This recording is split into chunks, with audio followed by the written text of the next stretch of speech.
Shalom, saudara. Selamat pagi, saudara. Wow, tentu saudara sudah dengan semangat, dengan roh yang menyala-nyala.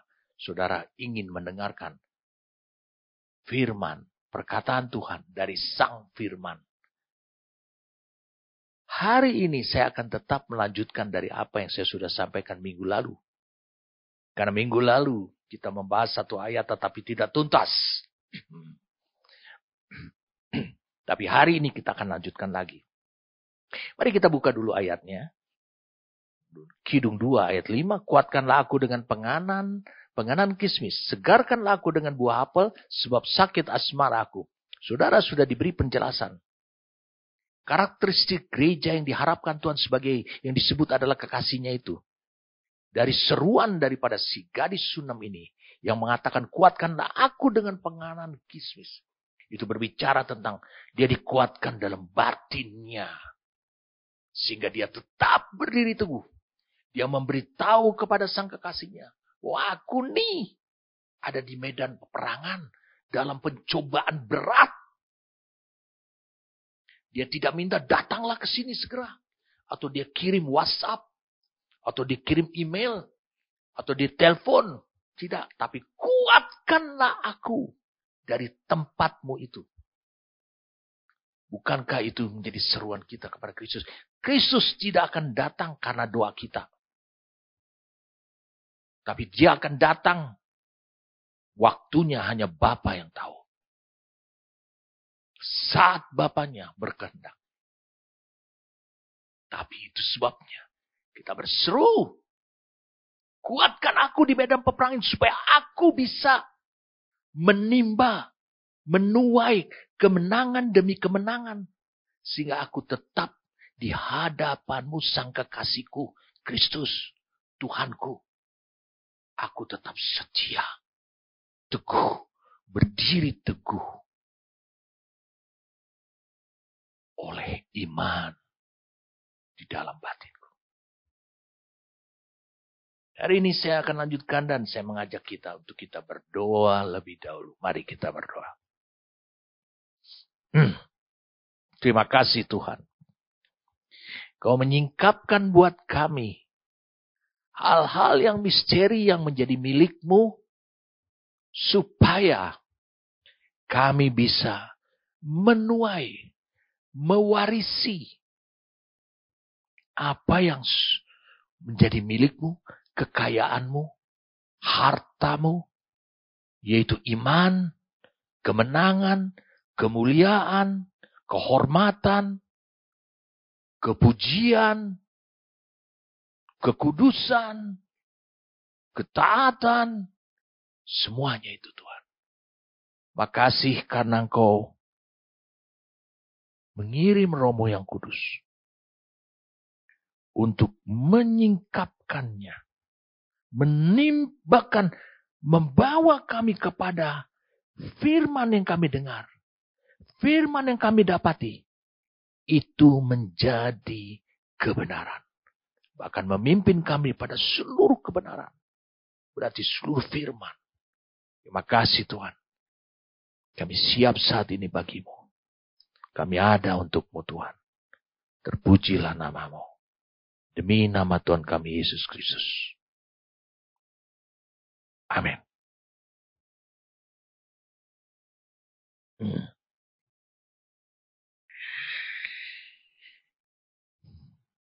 Kita akan lanjutkan lagi dalam Kidung 2 ayat 5 ini.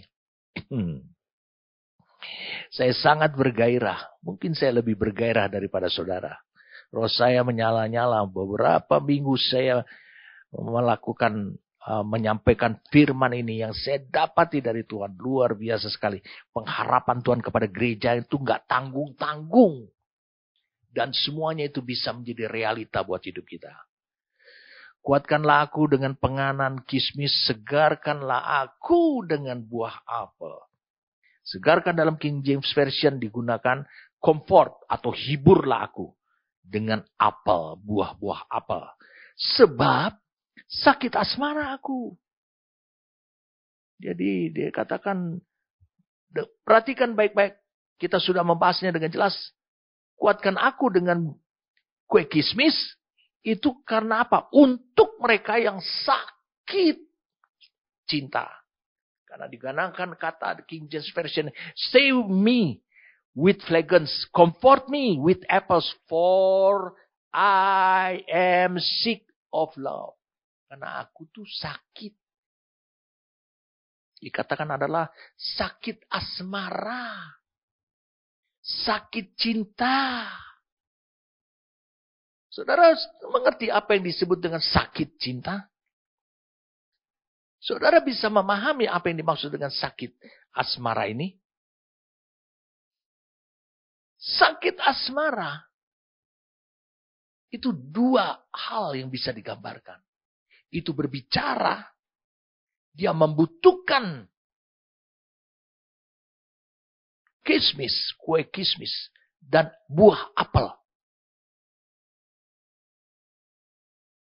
Untuk dia bisa melampiaskan cintanya. Tetapi sakit asmara juga adalah arti kata. Dia membutuhkan kedua hal ini. Yaitu menyegarkan dia atau menghibur dia dengan buah apel. Dan kue kismis itu menguatkan dia adalah untuk menjaga kualitas cintanya dia kepada sang kekasihnya. Begitu juga kekasihnya kepada dirinya. Tentu yang sekarang kita lagi bicarakan, ini adalah seruan daripada si gadis Sunem tersebut. Dia meminta kepada Tuhan. Dia meminta kepada sang kekasihnya. Supaya dia tetap terjaga kualitas imannya. Minggu lalu saya sudah sampaikan itu. Itu berbicara tentang iman. Sehingga saudara berdiri teguh. Karena di Ibrani pasal 11. Sudah dengan jelas. Bagaimana ada orang yang begitu hina menurut dunia ini. Tapi mereka memiliki iman. Meskipun Tuhan telah menjanjikan sesuatu pada dirinya. Saya pernah sampaikan dulu. Saudara mungkin tinggal membukanya. Lukas pasal 16. Juga ada rekamannya. Tentang Lazarus yang miskin dan orang kaya itu. Bagaimana dia mati? Tidak punya pelayanan. Dia mati dalam keadaan borok. Mati dalam keadaan hina. Mati dalam kemiskinan. Tetapi dia berada di pangkuan Abraham. Berarti dia memiliki iman. Iman membuat rupa Allah yang terbangun dalam hidup saudara. Itu tetap teguh. Tidak pernah berubah. Kasih saudara tidak pernah berubah. Kesetiaan saudara tidak pernah berubah. Ketulusan saudara tidak pernah berubah. Sama seperti rupanya Allah. Nah, sekarang kita akan membahas kata, segarkanlah aku dengan buah apel. Sebab sakit asmara aku. Makanya dia butuh buah apel, bukan hanya buah apel, tapi kismis juga, kue kismis. Ya, kita akan bahas buah apel sekarang. Saudara, di Alkitab ini adalah bahasa spiritual. Bukan berarti, saudara bisa lihat, bayangkan ini. Bukan berarti, lihat saudara, ini tidak ada kaitan dengan sebelumnya. Mari kita baca dulu di ayat yang ketiga. Ini adalah bayangan ataupun imajinasi daripada si gadis Sunem ini. Tentang sang kekasihnya itu. Tentang kepribadian sang kekasihnya. Yaitu gembala. Yaitu dikatakan ini. Seperti pohon apel di antara pohon-pohon di hutan. Jadi menunjukkan bahwa dia tuh beda. Memang mereka pohon. Pohon itu berbicara tentang kehidupan manusia. Yesus mengumpamakan tentang kehidupan manusia itu dengan pohon-pohon. Seperti pohon apel di antara pohon-pohon di hutan. Kalau dalam Alkitab dikatakan adalah, di sini digunakan kata adalah pohon-pohon kayu. Demikianlah kekasihku di antara teruna-teruna, di antara pada umumnya laki-laki. Karena digunakan kata sons. Di bawah naungannya. Nah ini, kekasihnya yang seperti pohon apel ini. Di bawah naungannya aku ingin duduk. Aneh, ada pohon buah apel. Pohon apel di antara pohon-pohon kayu di hutan. Dia bilang di bawah naungannya aku ingin duduk. Saya sudah bagikan. Ini berbicara tentang perlindungan. Buahnya manis bagi langit-langitku. Buahnya manis bagi langit-langitku. Itu berbicara dengan tulisan Daud di Mazmur 119. Itu tertera. Dikatakan adalah langit. Itu janji-janji Tuhan. Perintah-perintah Tuhan. Begitu manis pada langit-langit. Lidahnya, mulutnya maksudnya. Itu menjadi manis di langit-langit. Perkataan Tuhan. Mazmur 119 ayat 103. Sudah lihat pada tayangannya saja. Manis pada langit. Menunjukkan perintah, janji, perkataan. Kita harus konsisten. Karena si gadis ini dikatakan apa? Segarkanlah aku. Hiburlah aku dengan buah apel. Karena apa? Karena dia tidak mendapati buah apel. Gambaran tentang kepribadian seperti sang kekasihnya itu. Yaitu sang gembala itu. Itu didapati di sekitar ini. Termasuk Raja Salomo. Dia tidak mendapatinya. Yang seperti buah apel. Yang seperti pohon apel. Buah apel yang membuat manis pada langit-langit lidahmu itu berbicara tentang perintah Tuhan. Janji-janji Tuhan. Perkataan-perkataan Tuhan. Sekarang saya ingin kalian melihat apa yang dimaksud dengan hibur aku. Dikatakan. Segarkanlah aku di sini ditulisnya. Hiburlah aku dengan buah apel. Apa yang ingin diinikan di sini? Buah apel wanita ini tetap konsisten. Raja Salomo dalam menulisnya lagu-lagu ini juga tetap konsisten. Tetap sama. Buah apel di sana menyegarkan mulut dan lidah berbicara perkataan Tuhan. Nah, saya ingin supaya saudara lihat lagi. Kita membuka lagi di Amsal 25. Mari kita lihat Amsal 25.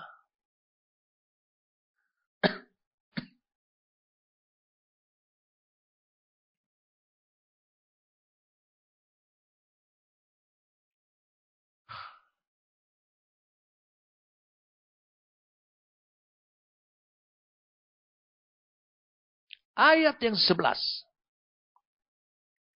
Perkataan yang diucapkan tepat pada waktunya adalah seperti buah apel emas di pinggan perak. Saya ingin saudara perlahan-lahan dibawa kepada pengertian yang Roh Tuhan inginkan.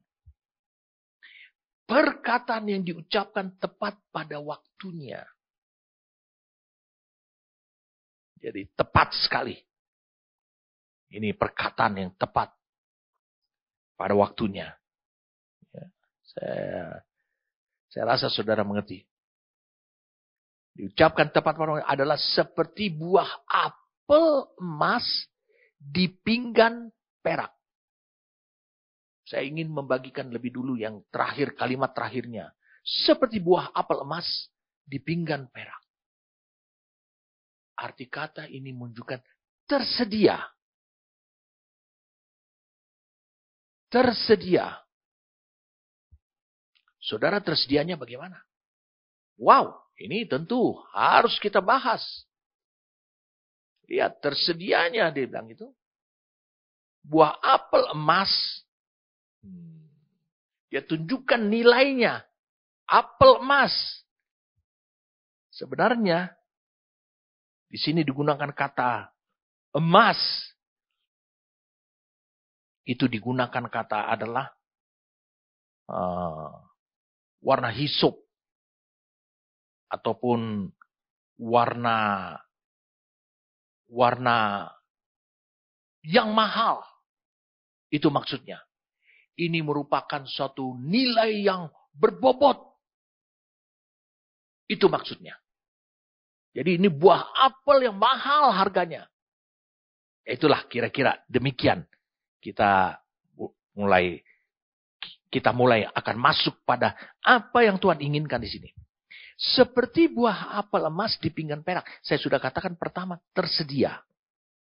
Nah, saudara perhatikan baik-baik. Seperti buah apel emas di pinggan perak. Tentu ini bukan di rumah tetangga. Dan si gadis Sunem ini, waktu menyebutkan seperti itu. Tentu ini bukan di kebiasaan dia di desanya. Dia duduk di bawah, berlindung di bawah, bayang-bayang daripada pohon apel yang di antara pohon-pohon kayu yang banyak. Lalu, saya ulangi, lalu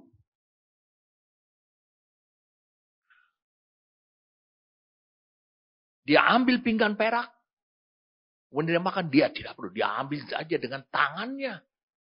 Dan dia makan manis pada langit-langit mulutnya. Nah, saudara bisa lihat ini. Ini adalah suatu tempat.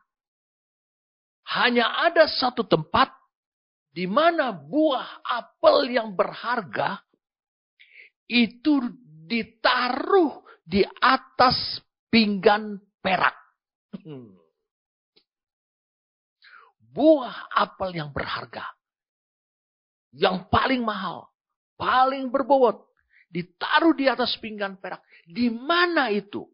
Jadi ini menunjuk kepada suatu tempat. Saudara tahu tempatnya itu? Ini pasti di istana raja. Tidak ada tempat lain seperti ini. Yang punya pinggan perak, lalu menyediakan buah yang bermutu-mutu tinggi dengan pinggan perak. Ini minimal keluarga bangsawan. Tapi ini adalah raja. Kenapa? Karena Raja Salomo yang menulisnya. Dia tahu persis. Itu ada selalu di dekatnya, tersedia. Maka dengan gampang dia menulisnya. Jadi saudara lihat di sini. Perkataan yang diucapkan tepat pada waktunya adalah seperti buah apel emas di pinggan perak. Yang pertama tadi tersedia. Yang kedua saudara bisa lihat. Ini menunjuk pada suatu tempat. Bukan seperti anak gadis. Si gadis Sunem ini yang berkata. Di bawah pohon dia makan. Sehingga langit-langitnya manis. Terasa di langit-langitnya. Padahal. Saya ulangi. Padahal. Ini perkataan si gadis Sunem. Dia membayangkan. Dia bermimpi. Dia berkeinginan. Dia memiliki pengharapan seperti itu. Segarkanlah aku dengan buah apel. Ya kan pohonnya gak ada di situ. Seperti biasanya dia di desanya. Dan dikatakan buah apel ini berharga buat si gadis ini. Itu seperti buah apel emas. Dan buah apel emas tidak dimakan di bawah pohon. Jadi si gadis ini menunjukkan bahwa buah apel itu menjadi berharga buat dirinya. Jadi seolah-olah dia makan. Itu sudah tersedia. Tersedia buat dia. Dan dikatakan di pinggan perak. di suatu tempat di mana hanya orang-orang tertentu saja tahu tempat itu.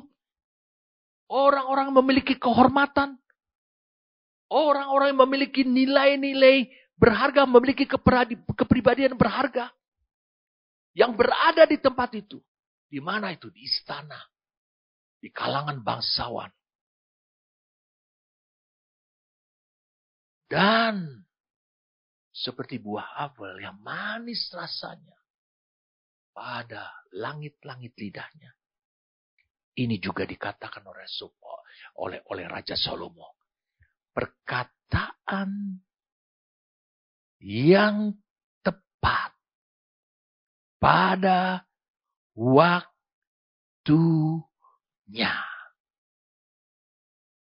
Perkataan yang tepat diucapkan yang tepat pada waktunya.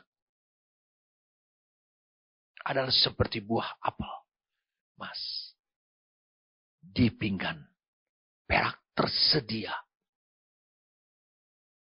Apakah perkataan atau firman Tuhan selalu tersedia? Ya, tersedia buat siapa? Buat saudara. Untuk menguatkan saudara, menyegarkan saudara. Dikala saudara sedang menghadapi peperangan, pencobaan yang bisa membuat saudara makin lemah dan akhirnya kalah. Wah, saudara makin dibawa untuk bisa mengerti ya, apa yang dimaksudkan oleh firman itu. Jadi perkataan dengan tepat, yang tepat sekali. Wah, tepat. Apa sih artinya tepat? Apa yang dimaksud dengan perkataan yang tepat ini? Apa yang dimaksud?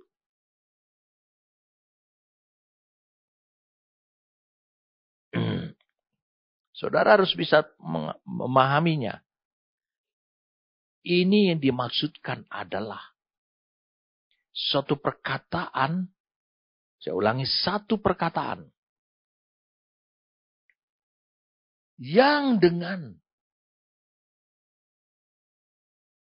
waktu saudara yang dengan sekali diucap, sekali dijelaskan, maka saudara merasa segar. Dan saudara tidak butuh pertolongan orang lain. Ya saudara, itu perkataan yang seperti itu. Itu yang kita harapkan dari Tuhan. Tentu ini tersedia. Tapi tidak tersedia di hari Alkitab. Saya ulangi. Tidak tersedia dari Alkitab. Tidak tersedia dari ketika engkau mencari di Alkitab. Tidak tersedia karena Alkitab di Kidung 2 ayat 5 ini. Segarkan lagu, comfort me, hibur aku dengan buah apel. Dan buah apel ini berkata tentang perkataan. Bisa perkataan Tuhan, bisa perkataan hamba Tuhan.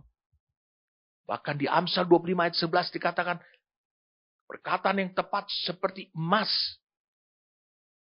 Tepat. Sesuai. Itu akan menyegarkan saudara.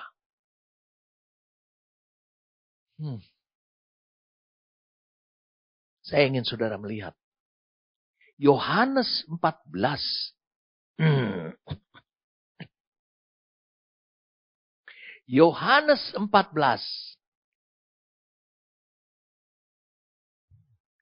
Ayat 26.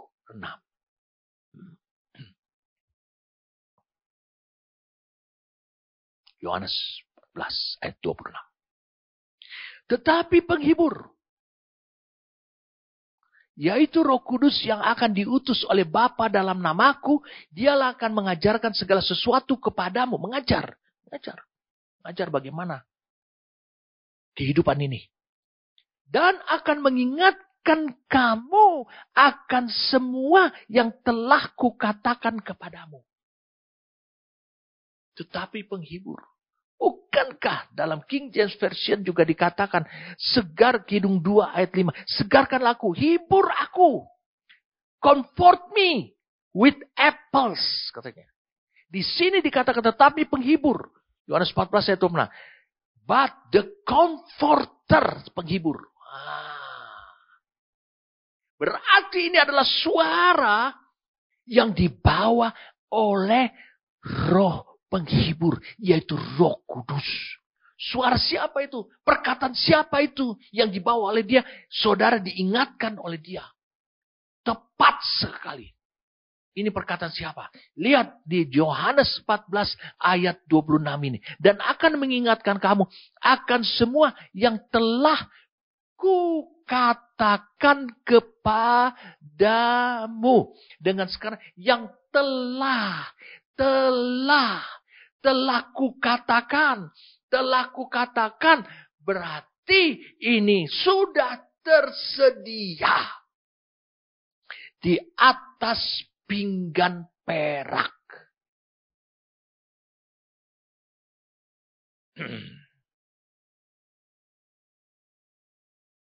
Wow. Kalau saya boleh. Sorry saudara. Tidak bermaksud kurang ajar atau merendahkan Raja Salomo.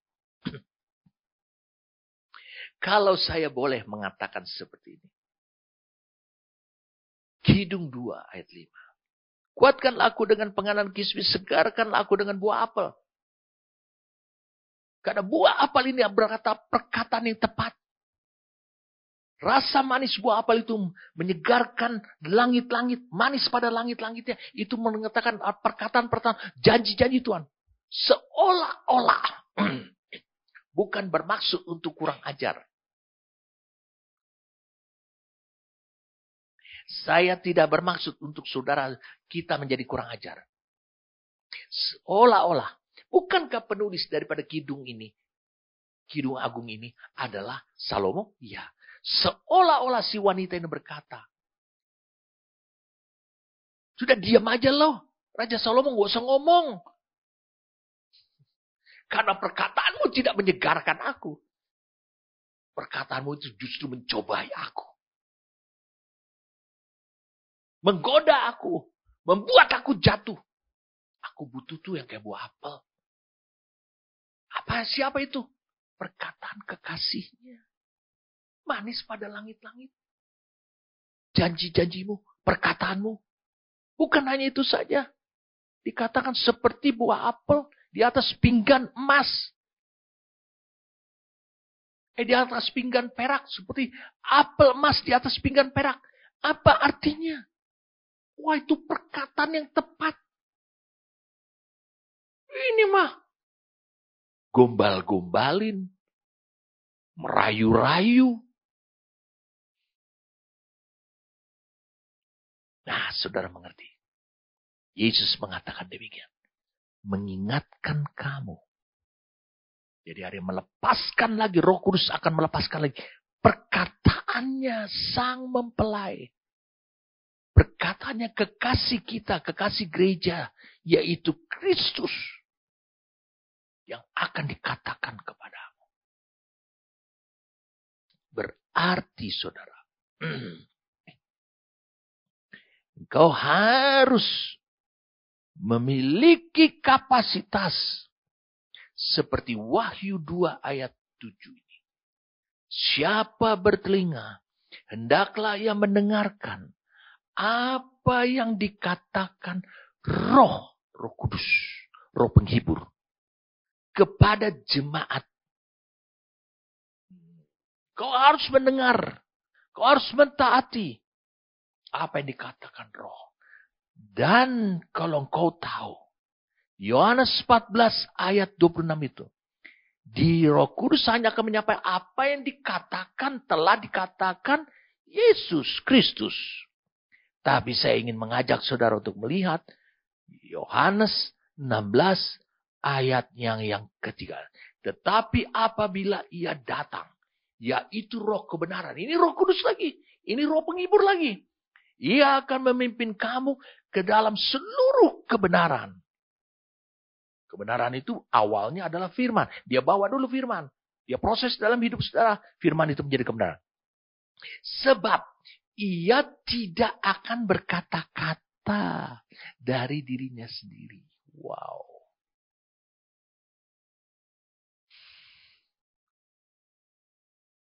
Tetapi segala sesuatu yang didengarnya. Didengar dari mana? Nanti kita lihat. Itulah yang akan dikatakannya. Didengar dari Bapa, didengar dari Kristus. Tapi Yohanes 14 ayat itu pernah mengkonfirmasi dengan jelas bahwa itu apa yang dikatakan Kristus. Mengapa? Karena Kristus itu adalah Sang Firman. Dan ia akan memberitakan kepadamu hal-hal yang akan datang. Jadi sudah sangat jelas sekali. Tegas sekali. Saudara harus memiliki telinga.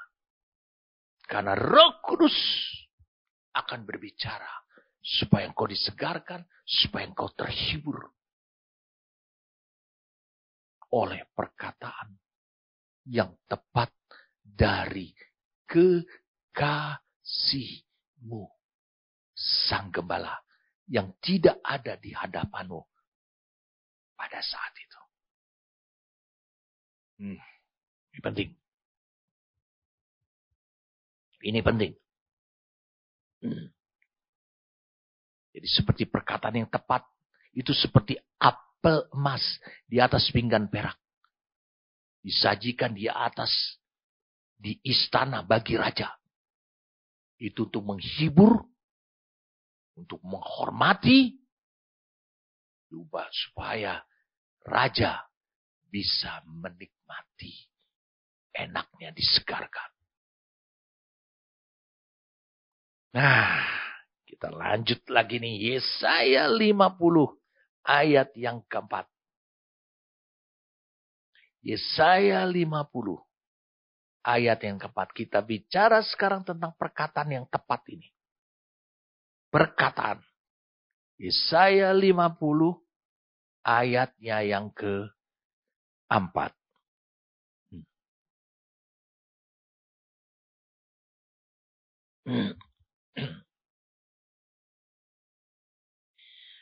Tuhan Allah dikatakan. Itu saudara perlu untuk memiliki telinga tadi. Karena Roh Kudus akan berbicara kepada gerejanya. Yang gak punya telinga yang bisa mendengar suara Roh Kudus. Ini bukan telinga-telinga biasa. Ini bukan telinga bisa mampu mendengarkan khotbah. Bisa menyerap pikiran. Telinga itu juga bisa pikiran saudara. Logika saudara. Pemahaman saudara. Bisa mendengarkan. Bukan, ini telinga khusus dia bisa mendengar suara Roh Kudus. Ini suatu pemahaman. Suatu kemampuan untuk bisa mendengar suara Roh Kudus. Perhatikan ini baik-baik. Tuhan Allah telah memberikan kepadaku lidah seorang murid. Supaya, dikatakan, Tuhan Allah telah memberikan kepadaku lidah seorang murid. Lidah seorang murid. Lidah untuk apa? Ngomong. Murid. Murid siapa? Murid Tuhan. Berarti dia berguru, dia belajar dari Tuhan. Bagaimana mengucapkan. Bagaimana berkata-kata. Supaya dengan perkataan aku dapat memberi semangat baru kepada orang yang letih lesu. Ini orang yang capek. Sudah tidak punya tenaga. Jadi kalau dalam hal orang keletihan. Dalam hal spiritual ini adalah orang yang sudah tidak memiliki daya rohani yang kuat. Ini orang-orang seperti itu. Mari kita bahas. Setiap pagi, di hari yang baru, hari yang baru, hari yang baru. Saudara-saudara harus menerima anugerah ini. Setiap pagi, ia mempertajam pendengaranku. Nah, lihat ini. Untuk mendengar seperti seorang murid. Berarti ada persyaratan-persyaratannya supaya saudara bisa bertelinga. Seperti yang di Wahyu 2 ayat 7 itu. Sehingga saudara mendengarkan perkataan yang tepat. Lihat telinga itu. Setiap pagi ia mempertajam. Ia melatih pendengaranku untuk mendengar seperti seorang murid. Lihat seorang murid. Ketika gurunya mengajarkan seperti ini. Dikatakan ini 118 tambah 42. Dibagi dengan 3. 118. Ditambah 42. Dibagi dengan 3. Berapa? Kita mungkin dari kiri ke kanan 118 tambah 42. Yaitu 160. Dibagi dengan 3. Mulai bingung beli yang pecahan. 160 bagi 3 itu bilang pecahan. 53 sepertiga. Tapi saudara bisa lihat. Dia mengajarkan seorang guru. Tuhan itu guru. Dia mengajar 118. Tambah 42. Dibagi dengan 3. 42 dulu dibagi dengan 3. Lain cerita, saudara. 42 dibagi dengan 3. Karena perkalian, pertambahan tanpa kurung. Itu yang pertama harus diselesaikan. 42 dibagi dengan 3. Saudara bisa paham. Itu adalah 14. Berarti 118 tambah 14. Berarti 132. Tuhan mengajar seperti itu. Karena dia tahu. Murid-murid selalu dari kiri ke kanan. Dia mempertajam. Setiap pagi. Di hari yang baru. Ia mempertajam pendengaranku. Apa hubungannya? Ini kan kita lagi bahas nih tentang buah apel yang katanya adalah perkataan yang tepat. Iya. Tapi bagaimana saudara mendapatkan perkataan seorang yang berkata tepat? Sama seperti Tuhan. Tuhan Allah telah memberikan kepadaku lidah seorang murid. Bagaimana perkataan Tuhan itu tepat sekali diberikan kepada hidupmu. Dan Tuhan sekarang mengajar supaya Tuhan diam saja. Dia mengajar engkau. Supaya engkau yang mengucapkannya. Dan itu juga menjadi perkataan tepat bagi orang itu.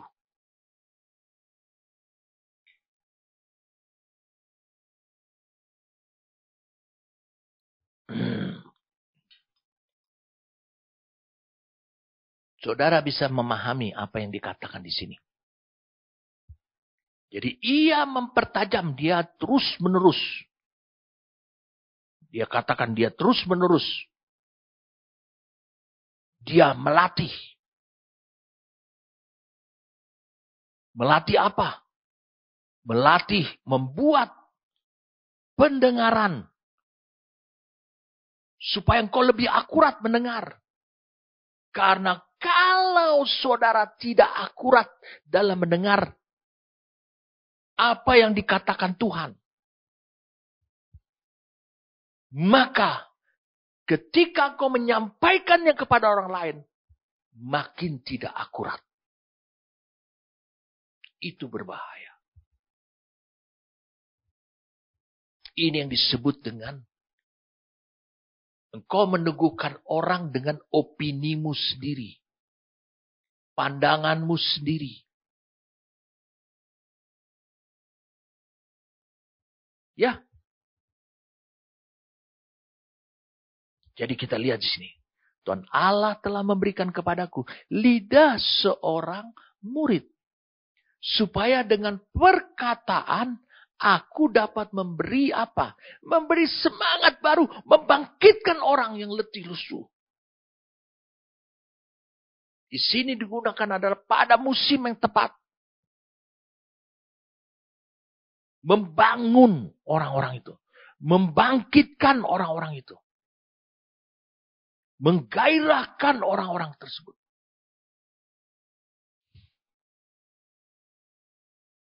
Lihat orang Mesir di 1 Samuel 30. Makan 2 potong kue kismis. Pemberian Daud dan tentaranya yang 400 itu sisa. Apa yang terjadi? Rohnya seperti bangkit. Jadi dengan kata lain di sini kata supaya dapat memberi semangat baru kepada orang yang letih lesu. Orang yang letih lesu, kita tidak tahu apa penyebab yang menyebabkan dia menjadi letih lesu. Yang dia membuat dia tidak bergairah. Dia butuh hanya dengan perkataan. Bukan lagi dengan makanan. Bukan lagi dengan minuman. Bukan lagi dengan suntikan. Tapi dengan perkataan. Orang itu segera bangkit. Wow. Ini sesuatu yang harusnya baru buat kita. Jadi dikatakan di sini, kuatkanlah aku dengan penganan kismis, segarkanlah aku, hibur aku dengan buah apel. Jadi hibur dengan perkataanmu. Perkataanmu itu selalu membangkitkan semangat yang baru. Kenapa semangat yang baru apa? Karena aku ini sakit asmara. Apa maksudmu kau sakit asmara? Engkau butuh kata-kataku. Mungkin saudara bertanya demikian. Apakah saudara sakit asmara? Apakah saudara hidup dengan roh sakit asmara? Ini bukan berarti orang yang gagal cinta atau patah cinta. Bukan. Penganan kismis. Hiburan dengan makan apel. Memberikan rasa manis pada si gadis.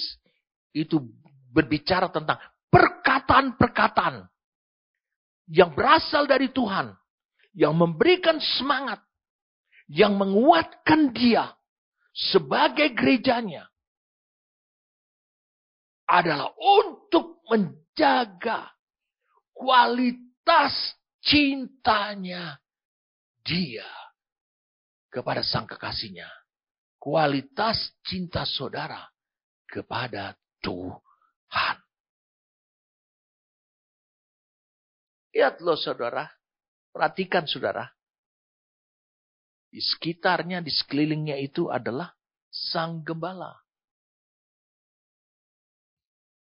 Bukan raja. Gembalanya tidak terlihat. Jadi dia merindukan dambaan hatinya. Ketika dia jauh, dia tidak lihat dengan kekasihnya. Kan biasanya perempuan gitu. Kalau pacarnya ada di dekatnya, kekasihnya ada di dekatnya. Tiba-tiba dia digoda, dia langsung datangin kekasihnya itu. Lalu kemudian dia peluk tangannya. Dia pegang tangannya. Seolah-olah dia berlindung dari pencobaan, dari ancaman daripada orang-orang di sekitarnya. Tapi dia mau kemana? Makanya dia katakan, segarkanlah aku dengan buah apel. Ingin menjaga kualitas cintanya dari dambaan hatinya. Perkataan yang tepat. Berarti saudara lihat. Lihat di sini. Kuatkanlah aku dengan penganan kismis. Wow. Kuatkanlah aku dengan penganan kismis. Ini berbicara tentang roh yang kuat. Kue kismis itu. Roh yang dikuatkan. Segarkan aku dengan buah apel. Ini perkataan yang tepat. Tepat persis seperti Tuhan. Itulah dasar terkuat. Untuk menghasilkan kualitas cinta yang sangat tinggi.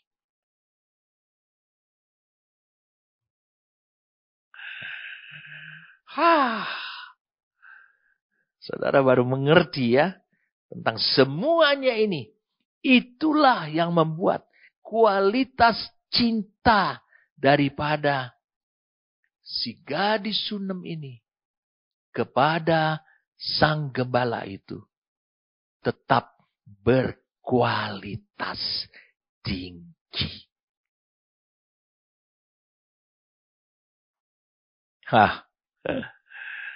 Saudara bisa lihat sekarang. Ya. Mari kita lihat sekarang. Mari kita sama-sama lihat. Apa yang dimaksudkan. Ya, apa tujuannya. Jadi kita lihat. Jadi saudara bisa lihat. Meskipun gerejanya ini ada tetap di bumi. Yesus sudah mengatakan. Mereka tetap ada di bumi. Walaupun mereka bukan berasal dari dunia ini. Saudara bisa lihat. Inilah karakteristik yang harus menjadi kepribadian gerejanya. Dia selalu memiliki roh yang kuat. Dia selalu mendambakan perkataan tepat. Dan dia bisa mengeluarkan juga perkataan tepat. Ya, itu. Untuk menjaga cintanya dia tetap setia. Setia kepada siapa? Setia kepada sang kekasihnya. Yaitu Kristus yang duduk di atas tahta. Yang dia berjanji dia akan datang kembali. Pada masa penantian seperti bagaimana kita bisa tetap setia. Ini penting. Saya katakan ini penting.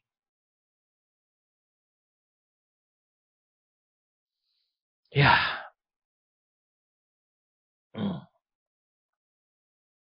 Mari kita langsung. Kualitas cinta. Tolong katakan. Kualitas cinta yang mana? Yesus mengatakan di 1 Petrus 1. Kuduslah kamu. Lalu saudara lihat ayatnya pada tayang. 1 Petrus 1. Kuduslah kamu sebab aku kudus. Wow. Nah lihat di sini. Kualitas cinta yang bagaimana. Kita sudah belajar tadi. Pada ayat yang ke-4. Kidung 2 ayat 4. Telah dibawanya aku ke rumah pesta. Ke rumah anggur. Kristus menunjukkan. Di rumah anggur itu satu posisi rohani. Di mana dia sebagai sang kekasih kita. Telah mencurahkan darahnya. Nyawanya. Dalam perjamuan kudus nyawa. Nah, kita perlu mendefinisikan kualitas cinta kita ini. Seperti apa? Mari saya ajak saudara untuk lanjut pada ayat yang ke-6. Tangan kirinya ada di bawah kepalaku. Tangan kanannya memeluk aku. Tangan kiri di bawah kepala. Berarti menyentuh. Menggapai. Meraih. Tangan kanan memeluk. Merangkul. Wow.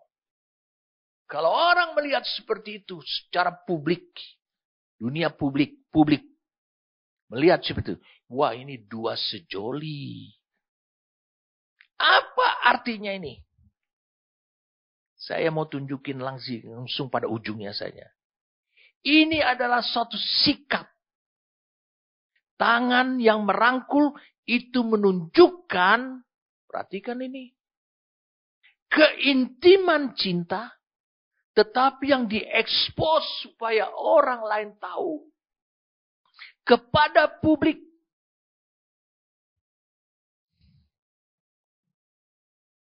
Mungkin ini mirip kepada ayat yang keempat. Telah dibawanya aku ke rumah pesta dan panjinya di atasku adalah cinta. Jadi mengumumkan, wah ini cinta nih. Kami ada di sini itu karena cinta. Boleh saja. Tapi kenapa ada tulisan tangan kiri, tangan kanan? Tangan kiri, tangan kanan. Wow. Inilah saya ingin katakan kepada saudara. Sesuatu yang sangat dahsyat sekali. Dia bilang, tangan kiri siapa? Sang kekasih, yaitu gembala itu. Ada di bawah kepalaku, kata si gadis. Tapi tangan kanannya memeluk aku.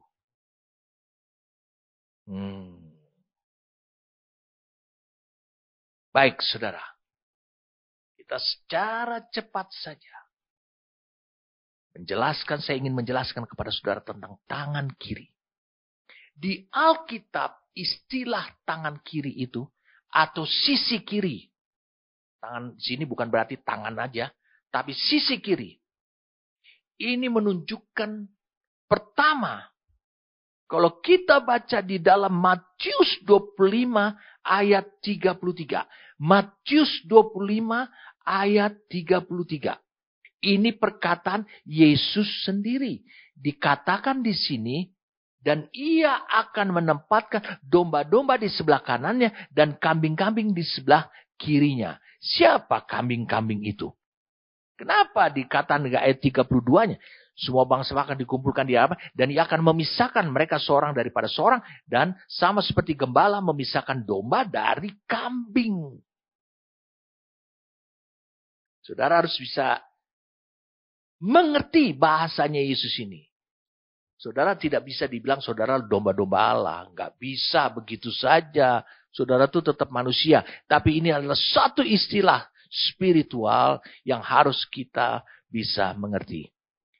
Ini menunjukkan, saya ulangi, tangan kiri dan tangan kanan, sisi kiri dan tangan kanan. Ini menunjukkan adalah tangan kiri ini, yaitu berisi kambing. Ini adalah berbicara tentang bangsa asing atau yang bukan umat Tuhan. Jadi gembala kekasihnya si wanita Sunem ini, tangan kirinya itu menunjukkan bahwa bangsa asing dan yang bukan umat Tuhan, diapain? Dirangkul.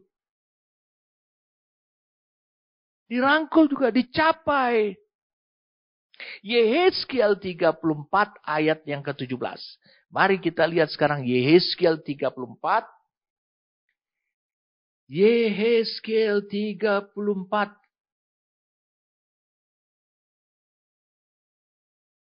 Ayat 17. Dan hai kamu domba-dombaku, beginilah firman Tuhan Allah. Sungguh aku akan menjadi hakim di antara domba dengan domba. Dan di antara domba jantan. Nah ini domba. Tadi domba dengan domba. Oke. Domba jantan dan kambing jantan.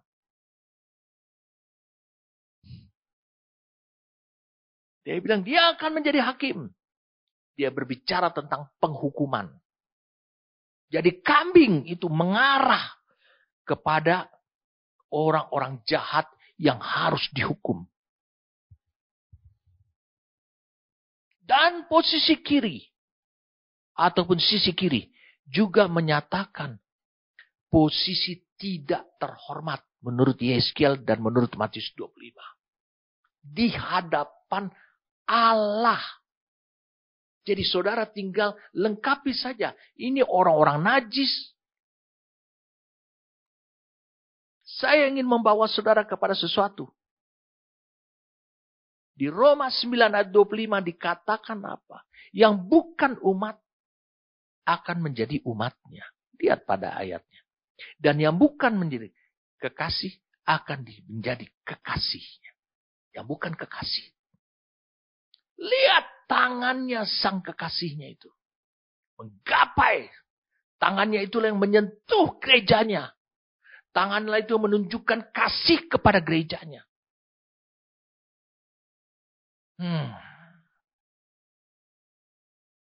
Tangan kiri. Kalau dalam ceritanya Yunus. Tangan kiri. Kita lihat sekarang. Yunus 4. Jonah. Yunus 4. Ayat 11. Mulai ayat 10.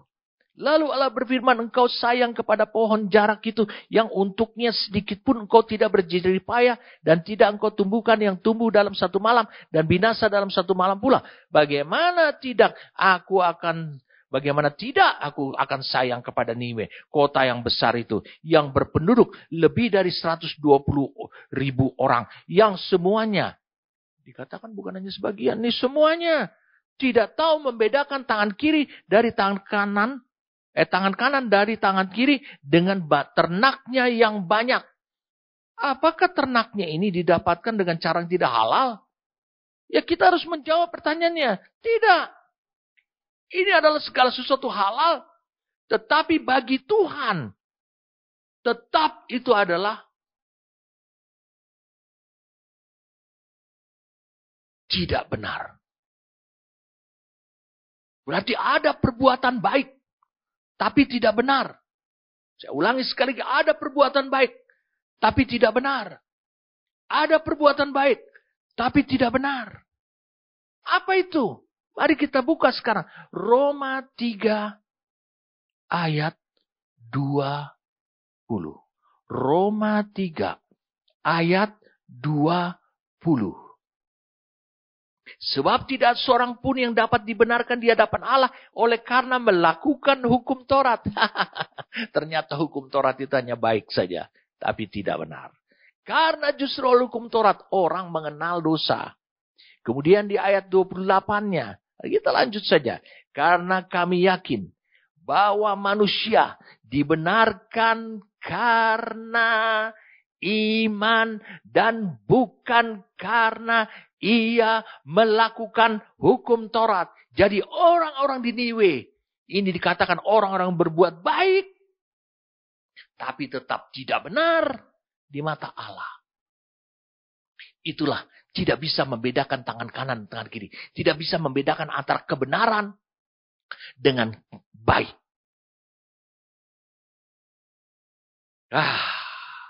Satu lagi saudara bisa harus ngeri. Ini lebih mengerikan yang saya mau sampaikan. Jangan saudara tersinggung kalau saudara hidup seperti ini. Mari saudara bisa lihat. Sekarang di dalam Pengkhotbah 10. Pengkhotbah 10. Kita baca dari ayatnya kita baca ayatnya yang kedua. Hati orang berhikmat, dia bilang apa? Menuju ke kanan. Tetapi hati loh. Hati orang bodoh ke kiri. Hati orang berhikmat ke kanan. Hati orang bodoh ke kiri. Berarti ke kiri itu adalah lambang hati orang bodoh. Siapa nih orang-orang bodoh nih? Saudara harus perlu bisa mendapat jawabannya. Mari, yang pertama, siapa nih orang bodoh? Dia ada di tangan kiri. Tangan kiri itu lambang. Orang-orang bodoh. Saudara bisa lihat ini. Ini berbicara tentang kepribadiannya. Sang kekasihnya garis sunem. Tangan kirinya menggapai gerejanya. Lihat. Matius pasal 7. Ayat yang ke-26. Tapi setiap orang mendengar perkataanku ini dan tidak melakukannya, ia sama. Bukan sama dengan orang yang bodoh yang mendirikan rumahnya di atas pasir. Ini yang ngomong tuh Yesus. Jadi orang bodoh itu, tangan kiri itu berbicara tentang kebodohan. Yaitu orang bodoh itu adalah orang yang mendengar tapi nggak pernah berubah-ubah itu hidupnya. Tidak pernah melakukan. Coba saudara bisa bayangkan. Kalau engkau adalah sebagai Tuhan. Ngadapin manusia. Bisa dengarkan firman, semangat dengarkan firman Tuhan. Tapi nggak ada perubahan. Tidak pernah melakukan. Sampai Yesus mengatakan. Itu orang bodoh loh. Depan mata Tuhan. Lukas pasal 12.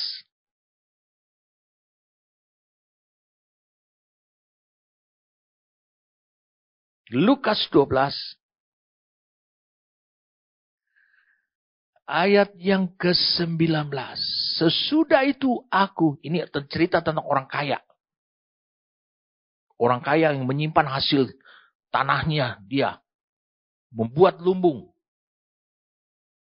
Sesudah itu aku akan berkata kepada jiwaku. Ini Yesus yang mengatakannya.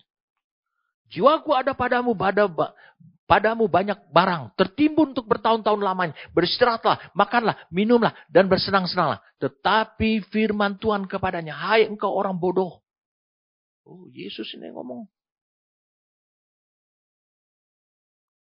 Pada malam ini juga jiwamu akan diambil daripadamu. Dan apa yang telah kau sediakan untuk siapakah itu nanti? Demikian jadinya dengan orang yang mengumpulkan harta bagi dirinya sendiri. Kalau ia tidak kaya di hadapan Tuhan. Tidak kaya di hadapan Tuhan. Punya banyak iman. Punya iman. Kasih karunia. Itu kaya.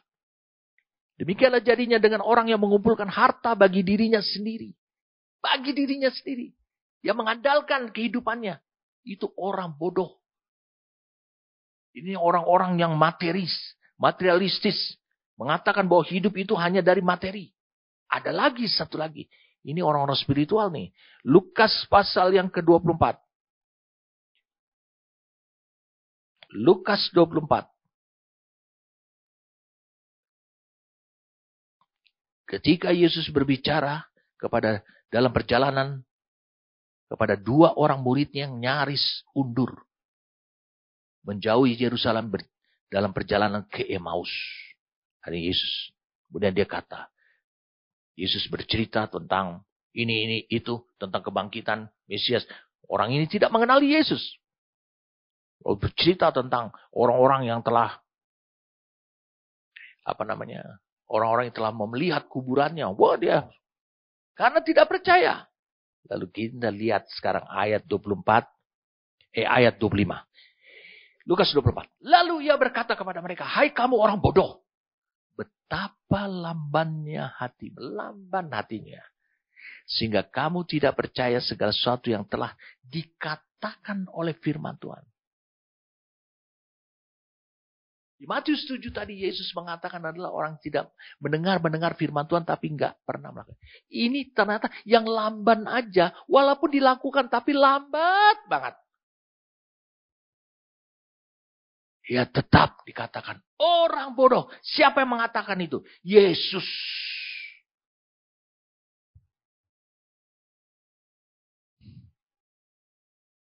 Nah, saudara bisa lihat. Bayangkan ini.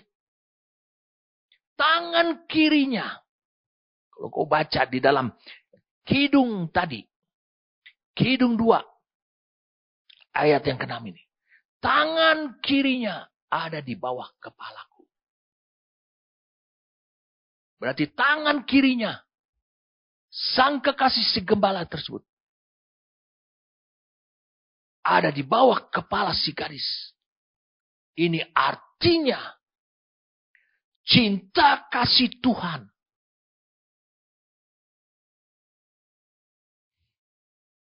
Yang dia tunjukkan. Oh, saya ulangi. Cinta kasih Tuhan kepada gerejanya.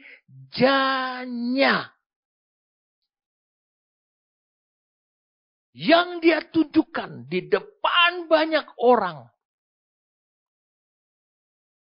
Cinta kasih Tuhan kepada hidup saudara. Saya katakan kepada diri saudara. Itu seberapa besar sih cinta kasih Tuhan? Kita kan hanya tahu dia memberikan nyawanya. Wow, bukan itu. Lebih. Ungkapannya lebih lagi dari itu. Lebih banyak lagi maksud saya. Betul dia menyerahkan nyawanya. Tangan kirinya. Itu menunjukkan ada kelompok orang-orang bodoh. Tapi dia merangkul gerejanya. Si gadis Sunam ini. Mencapainya. Untuk menunjukkan cinta kasihnya itu. Lewat tangan kiri. Berarti itu adalah cinta kasihnya Tuhan kepada gerejanya itu. Adalah cinta kasihnya dia kepada dunia ini. bagaimana Tuhan tetap mengasihi orang bodoh, orang durjana, orang hina, orang jahat, orang bersikap buruk, orang yang hanya memikirkan mamon, harta. Kasih Tuhan tuh melampaui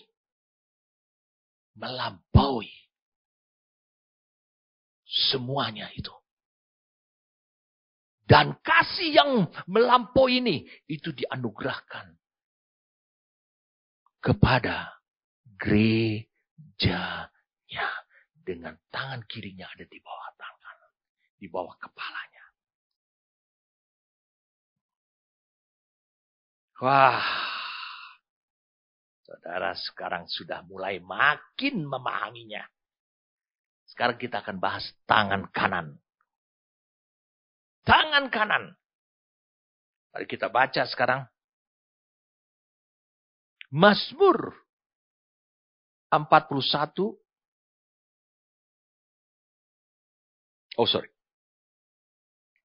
Yesaya 41.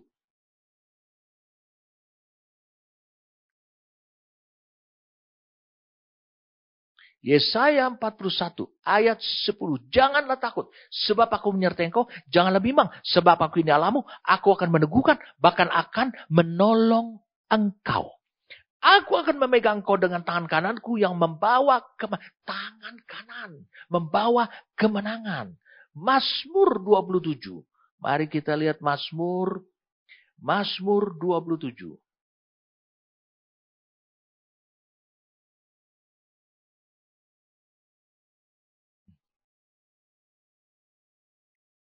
Mazmur 27. Ayatnya yang ke-7. Dengarlah Tuhan. Seruan yang kusampaikan. Kasihanilah aku. Oh maaf saudara. Jangan ini salah. Ya betul.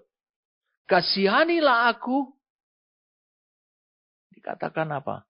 Kasihanilah aku dan jawablah aku.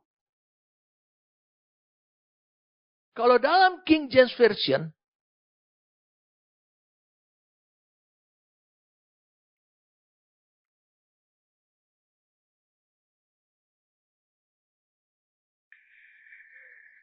oh saudara, maaf saudara, saya salah ayat. Nanti kita akan dapatkan ayat itu. Ya, kita akan dapatkan ayat gitu. Itu berbicara dengan tangan kanan. Ya. Oke. Dari Yesaya 41 ayat 10 ini jelas dikatakan apa?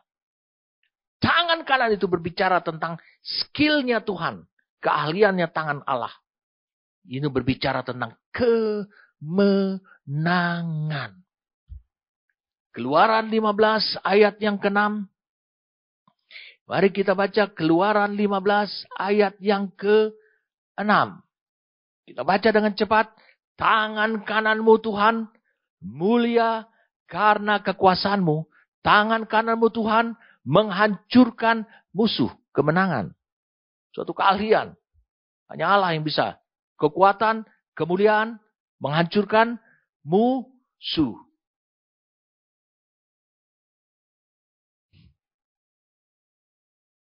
Jadi berisi kemenangan, kemuliaan, kekuatan, kemuliaan, kemenangan, dan kemuliaan. Kemuliaan. Wow. Saudara makin mengerti. Karena nanti engkau mendapati tangan kanannya merangkul, memeluk. Wah. Apa yang harusnya melingkupi cinta kasihnya Tuhan. Dia tunjukkan kepada hidup saudara sebagai gereja. Apa yang harus melingkupi? Pasti kemenangan. Pasti kekuatan. Pasti kemuliaan. Mazmur 16 ayat 11. Mazmur 16 ayat 11. Mari kita baca sama-sama. Mazmur 16 ayat yang ke-11. Engkau memberitahukan kepadaku jalan kehidupan. Di hadapanmu ada sukacita berlimpah-limpah. Di tangan kananmu. Dikatakan ada nikmat senantiasa. Apa ini nikmat? Bukan kesenangan-kesenangan saja. Tapi ini berbicara tentang perkenanan Tuhan. Nanti kita akan lihat. Ya. Lalu kemudian saudara bisa lihat di Markus 14 ayat 62. Markus 14 ayat 62. Kita sedang mencari apa arti tangan kanan menurut Tuhan dan menurut arti rohani. Ayat 62. Jawab Yesus, akulah dia dan kamu akan melihat anak manusia duduk di sebelah kanan yang maha kuasa dan datang di tengah-tengah awan di langit. Duduk di sebelah kanan. Ini berbicara tentang rencana Allah. Bahwa Yesus yang telah bangkit. Naik ke surga. Duduk di sebelah kanan. Itu berbicara tentang kehormatan dan kemuliaan yang patut. Buat Yesus. Kita lihat sekarang. Betulkah itu terjadi? Di Kisah Rasul 2 itu digenapi. Kisah Rasul 2 itu digenapi. Di ayat 34. Dikatakan sebab bukan Daud yang naik ke surga. Malah Daud sendiri berkata, Tuhan telah berfirman kepada Tuanku, duduklah di sebelah kananku. Sampai ku buat musuh-musuh menjadi tumpuan kali. Duduk di sebelah kananku. Itu tempat terhormat. Sampai ku buat musuh-musuhmu. Kehormatan dan kemuliaan. Jadi tadi tangan kiri. Itu menunjukkan cinta kasihnya Tuhan yang seperti apa yang berkualitas itu. Yang mencapai. Yang dia tunjukkan kepada dunia. Dengan cinta kasih itu. Dia juga mengasihi gerejanya. Yaitu cinta kasih yang sudah melampaui. Dia tetap mengasihi orang bodoh, orang durjana, orang jahat. Sekarang tinggal tangan kanan. Tangan kanan yang merangkul si gadis. Artinya, sang kekasih si gembala tersebut. Itu melingkupi si gadis. Yang adalah gambaran gereja si gadis Sunam ini. Melingkupi gerejanya. Itu dengan kemenangan, kekuatan, kehormatan. Wah, banyak sekali nih. Banyak sekali. Itu menunjukkan kasih dia. Kekuatan, kehormatan, perkenanan. Itu kasih yang diekspresikan oleh sang kekasih Kristus. Karena setelah kisah ini, kalau engkau baca, setelah berpisah lagi dengan kekasihnya si gembala ini, itu kan hanya dalam bayang-bayang. Betapa si gadis tetap menghormati sang gembala, melebihi semua orang lain.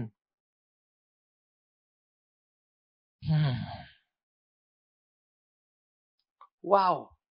Kita langsung baca ayat yang ke-7 nih. Kusumpahi kamu putri-putri Yerusalem demi kijang-kijang atau demi rusa-rusa betina di padang. Jangan kamu membangkitkan, menggerakkan cinta sebelum dingini. Dia berbicara tentang suatu prinsip hubungan cinta kasih dia. Dua sejoli dia dengan kekasihnya. Tidak seperti apa yang dilakukan oleh putri-putri Yerusalem. Demi kijang-kijang. Siapa itu kijang-kijang? Dia berbicara tentang gambaran tentang kekasihnya juga. Kijang-kijang. Saudara lihat di sini. Dia dengan tegas mengatakan. Dia hidup dengan prinsip yang benar. Karena dia tahu kekasihnya nih merangkul dia dengan satu cinta kasih yang sudah menang terhadap orang bodoh. Tuhan telah Kristus menghadapi orang bodoh, dia tetap mengasihi. Menghadapi orang durjana, dia tetap mengasihi. Menghadapi orang jahat, dia tetap mengasihi. Menghadapi orang yang susah untuk taat, lamban untuk taat, untuk percaya, dia tetap mengasihi. Dengan kasih yang seperti itulah, dia melingkupi gerejanya. Ciri kasih itu harus nampak pada hidup saudara. Karena dia merangkul saudara di depan publik. Dan saudara bisa lihat ketegasan si wanita Sunem ini. Jangan kamu membangkitkan. Dia katakan jangan kamu membangkitkan. Dia bersumpah membangkitkan dalam diri kasih cinta yang tidak diinginkan kepada orang lain. Dia coba membangkitkan gairah-gairah untuk bergairah kepada Salomo. Tidak bisa. Itu bukan prinsip daripada gereja. Prinsip daripada gereja bukanlah berkat. Bukan tergiur jatuh cinta kepada Tuhan dengan berkat. Bukan. Semakin Tuhan memberkati aku, semakin aku mengasihi Tuhan. Bukan. Seharusnya prinsip gereja Tuhan, prinsip hidup saudara adalah Tuhan berjanji, tapi aku tetap menderita. Aku percaya pada janjinya. Dan meskipun kau sudah mati, engkau tidak pernah meragukan cintanya dia kepada dirimu. Itu kualitas cinta yang diinginkan. Makanya dikatakan dia bersumpah untuk tidak membangkitkan di dalam dirinya kasih cinta yang tidak diinginkan seperti orang lain. Kenapa? Kenapa saudara? Minggu depan saya akan beritahukan persoalan. Tapi saya mau beritahu, itu adalah bukan cinta sejati. Tetapi itu adalah cinta yang bertentangan. Atau saya bisa sebutkan. Itu adalah cinta palsu. Si gadis tahu bahwa yang merusak kemurnian cintanya dia kepada sang kekasihnya. Begitu juga saudara, cinta saudara pada Kristus. Yang merusak kemurnian adalah cinta palsu. Apa cinta palsu ini? Digerakkan oleh faktor luar dan bukan datang dari batin dan dari pengenalannya dia. Itulah cinta palsu. Minggu depan saya akan lanjutkan tentang ayat yang ke-7 ini. Supaya saya jelaskan kepada saudara. Bangkitkan. Dibangkitkan oleh apa? Nafsu. Kedagingan. Menilai Tuhan itu secara lahiriah. Hal-hal daging saja. Saudara, bersyukur kepada Tuhan. Kasih yang Tuhan anugerahkan kepada kita. Dia berikan, dia tunjukkan kepada kita. Dia expose kepada dunia lain. Kepada publik, kepada banyak orang. Adalah kasih yang melampaui segala kebodohan. Lamban hati. Tegar tengkuk. Dia tetap mengasihi. Dan kasih itu dia sekarang anugerahkan. Berdiam menjadi realita di dalam kehidupan gerejanya. Amin. Kami bersyukur padamu Tuhan. Kadangkala kami hanya memahami dari kata-kata besarnya kasih-Mu kepada kami adalah karena Kau memberikan nyawa-Mu. Tapi kadang-kadang itu tidak bisa kami ukur dalam realita kehidupan sehari-hari. Tapi hari ini Kau menyingkapkannya buat kami Tuhan. Sehingga jelas buat kami. Oh, kasih yang demikian dahsyatnya itu. Yang menggapai orang asing. Orang-orang yang harusnya dimurkai oleh Tuhan, dihakim oleh Tuhan. Kasih itu. Ternyata Engkau masih bisa terus mengasihi Mereka yang harusnya dihakimi, dihukumi. Tapi dengan kasih yang sama itu juga. Kau mengasihi gerejanya. Kau cinta kepada gerejanya. Oh Tuhan, terima kasih. Terima kasih untuk penyingkapan ini. Kami bisa menerima kasih itu. Itu menjadi harta kekayaan dalam hidup kami yang dahsyat, yang besar. Terima kasih untuk penjelasan, pewahyuan, pengertian, dan hikmat. Terima kasih Tuhan. Demi nama Tuhan kami Yesus Kristus.